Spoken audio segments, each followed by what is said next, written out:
आम्ही वाढवून ठेवलेला प्रपंचाचा व्याप. अजून एक कारण आहे मनुष्याच्या जीवनामध्ये. मी प्रवचनाला आल्यानंतर सांगितलं, मनुष्याच्या जीवनामध्ये दुःख येण्याला अजून 2 कारणं सांगितली. स्वतःच्या स्वस्वरूपाला मी म्हणणं आणि मीच्या संघानं आलेले जे भौतिक सुख आहे, जो संसार आहे, याला माझं म्हणणं. या 2 गोष्टीमुळे मनुष्याच्या जीवनामध्ये दुःख येतं बरं का. मी आणि माझं म्हटलं, आता मी आणि माझं जरा फोड करून सांगू का. मी ज्ञानेश्वर, मी कीर्तनकार, मी इंजिनियर, माझा पगार एवढा, माझा बंगला एवढा, माझी शेतीवाडी एवढी, हे सगळे अज्ञानाचे स्वरूप आहेत बरं का. मी आणि माझं नावाची उपाधी लागली रे लागली, मनुष्याच्या जीवनामध्ये दुःख आलं. एक उदाहरण सांगतो आणि पुढे जातो. इचलकरंजी गाव माहिती आहे तुम्हाला. या इचलकरंजी गावामध्ये स्टँडवर घडलेली घटना आहे. आमच्या गुरुजींनी आम्हाला सांगितलं, बघा त्या इचलकरंजीच्या स्टँडवर एक स्त्री आहे आणि त्या स्त्रीच्या अंगावर 32 तोळं सोनं होतं. बोलत राहा माझ्याबरोबर. स्टँड कुठला आहे? इचलकरंजीचं. त्या इचलकरंजीच्या स्टँडवर स्त्री आहे, तिच्या अंगावर किती तोळं सोनं आहे? 32 तोळं सोनं आहे. तुम्ही ऐकतात ना सर्वजण. या परत स्टँडवर 32 तोळं सोनं घातलेली स्त्री स्टँडवर आली आणि तिच्या हातामध्ये मोठा सुटकेस होता. 32 तोळं सोनं घातलेल्या स्त्रीच्या हातामध्ये सुटकेस होता. ही सुटकेस घेतलेल्या स्त्रीला 2 चोरांनी बघितलं. 2 चोरांनी बघितल्यानंतर त्यांच्या बुद्धीमध्ये वितर्क निर्माण झाला, तर्क निर्माण झाला आणि त्या 2 चोरांनी ठरवलं, म्हणे जर या स्त्रीच्या अंगावर 32 तोळं सोनं असेल तर हिच्या बॅगेमध्ये किती असेल. बघा बरं का, मी आणि माझी नावाची उपाधी लागली की मनुष्याच्या जीवनामध्ये काय दुःख येतं याचं वर्णन तुमच्या डोळ्यासमोर मांडतोय. ते बघितले आणि तिचा पाठलाग करू लागले. आणि दोघांनी काय ठरवलं माहितीये का, चोरी करायच्या आधी हे बघ म्हणायला लागले, दोघांनी हिची जर चोरी केली, निम्मा निम्मा ऐवज वाटून घ्यायचा, आनंदानं जीवन जगायचं. निम्मा निम्मा वाटून घेण्याकरता प्रवृत्त झाले. त्या स्त्रीच्या मागे लागले. ती स्त्री धावत धावत धावत धावत बसमध्ये चढली. बसमध्ये चढल्यानंतर ते 2 चोर तिच्या पाठीमागे आले. तिच्या पाठीमागच्या सीटवर बसले. पण ऐकून जावा, ते 2 चोर होते, पण त्या 2 चोरांच्या पेक्षा ती स्त्री मात्र महाचोर होती.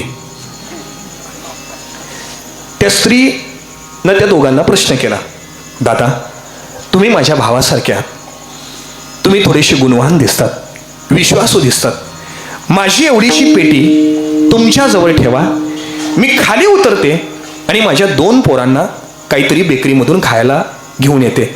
2 चोरांच्या गळ्यात माळ नसून सुद्धा 2 चोरं म्हणायला लागली, धन्य आजी देणं झाले संतांचे दर्शन. म्हणायला लागले, आजपर्यंत असा चोर कधी बघितलेला नाही.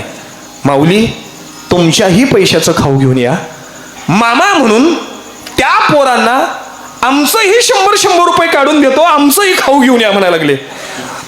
ती स्त्री खाली उतरली. पण एक वाक्य लक्षात ठेवा, खाली उतरलेली स्त्री परत माघारी त्या बसमध्ये आली नाही.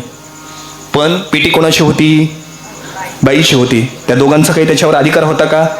चोरलं पेटी. कर्मधर्म संयोगानं ती पेटी मिळाली. पण शेवटी मनुष्याची बुद्धी आहे, मल आणि विक्षेप नावाचे दोष आहेत. विक्षेप जर दोष आला, मनाची चंचलता बिघडते. दोघांनी ठरवलं होतं निम्मा निम्मा ऐवज वाटून घ्यायचा. मनामध्ये द्वेष निर्माण झाला, लोभ निर्माण झाला. एकटा चोर म्हणायला लागला, माझी पेटी आहे, नका हात लावू. दुसरा म्हणायला लागला, माझी पेटी आहे. पेटी कोणाची होती? बोलत राहा माझ्याबरोबर. पेटी कोणाची होती? बाईची. एकटा चोर भांडायला लागला, दुसरा चोर भांडायला लागला. दोघे एकमेकांच्या अंगावर मारायला उठले. शेवटी कंडक्टर साहेबांनी सांगितलं, बाबा म्हणायला लागले, गव्हर्नमेंटची गाडी आहे, त्याच्यामध्ये वाद करू नका. घरी गेल्यानंतर कोणाची तरी पेटी बघा, काय करायचं ते करा, पण इथं वाद करू नका. शेवटी कंडक्टरला 4 लाथा घातल्या, पण त्याला बसवलं.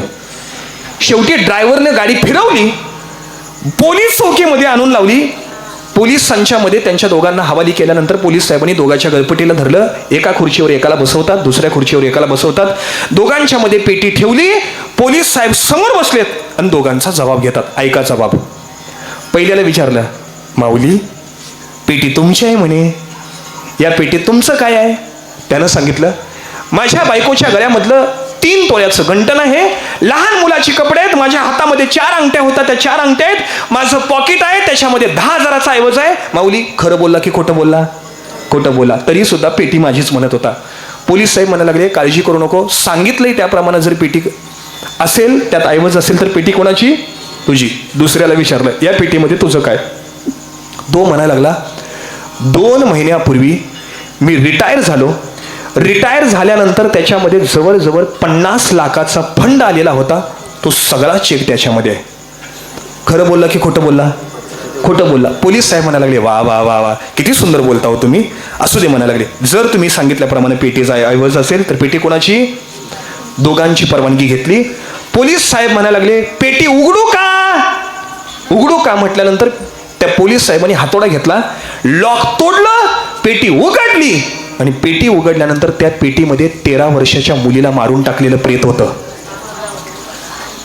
13 वर्षाच्या मुलीला मारून टाकलेलं प्रेत त्या दोघांनी बघितलं आणि 2 मिनिटापूर्वी माझं म्हणणारे 10 कोस लांब पळायला लागले. सुटका आहे का हो आता? पोलिसांनी दोघांच्या गळपटीला धरलं. 13 वर्षाच्या मुलीला अत्याचार बलात्कार करून मारून टाकणारे नराधम आहेत, यांना न्यायालयामध्ये न्या.